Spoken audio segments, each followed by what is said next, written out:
to you this morning.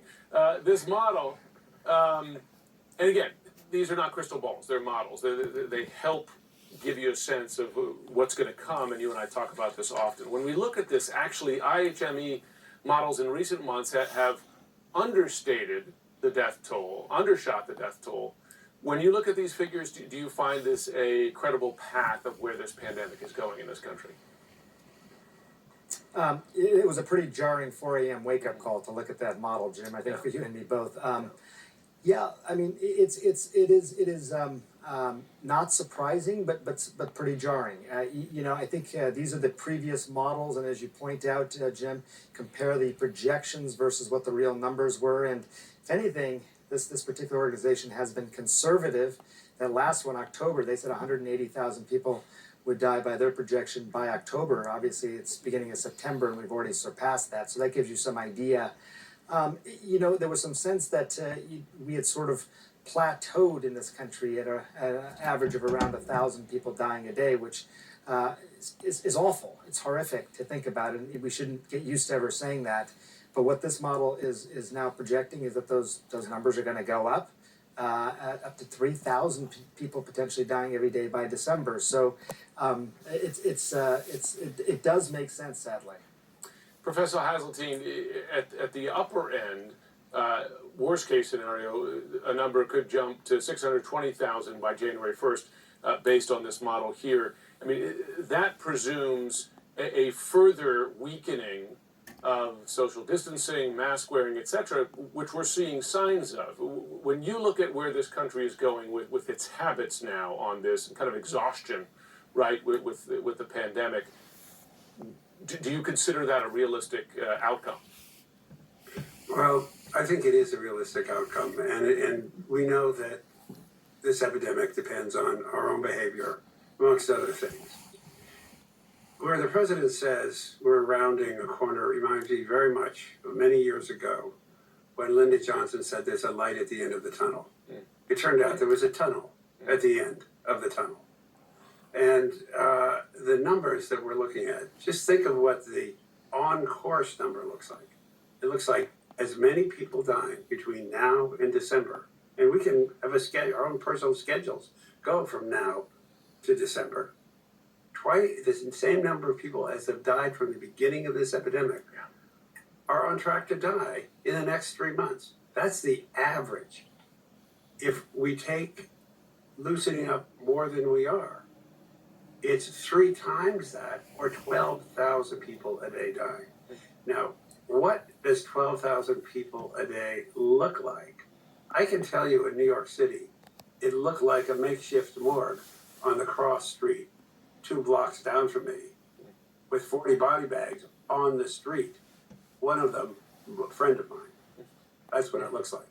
Yeah, we saw it here in New York. New York, to its credit, here right now, got it under control by taking very strict measures, right, to reduce the spread. Sanjay, a lot of focus. I know in New York everybody's wearing a mask that you see. They are. I'd say 90%. People stick to the rules to their credit. Sanjay, a lot of focus, of course, on a vaccine. Russia is making progress here, but they're jump-starting the process, right, in that they're kind of rushing this out before the end of phase 3 trials. Should we look at this as a good sign, right? I mean, is there good news in there on progress on a certain approach to a vaccine here, or are they going too fast? I'm glad they released some data, so I will say that. But I think we would be well served to be a bit skeptical here, right? I mean, first of all, when we last heard about this, we heard about this vaccine was registered, kind of approved, and in Russia. We heard that Putin's daughter got a dose of this. We heard that one of the investigators gave himself a dose of this vaccine. That's not science, right? I mean, that's just audacity. But you've got to sort of take these things into context. If you look at the data, we can show what the data is. It's early data. I mean, I think there's 76 patients that have now participated in the trial. They got 2 doses of this.